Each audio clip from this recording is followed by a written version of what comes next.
Paano i-off ang tag review sa Facebook? Tad-tad na ba ng notifications ang Facebook mo dahil sa mga tags sa'yo ng mga friend mo? At pagod ka na i-approve isa-isa ang mga tags nila? Kung oo mga idol, gawin mo to sa iyong Facebook account para hindi ka na paulit-ulit sa pag-approve ng bawat tags nila. Unang gawin natin mga idol, buksan ang Facebook apps at pindutin itong tatlong linya dito sa gilid at i-click ang settings and privacy.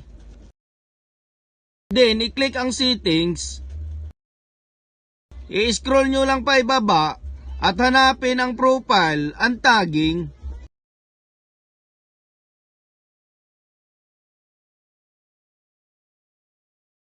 Dito sa reviewing section, turn off itong review tags that people add to your post.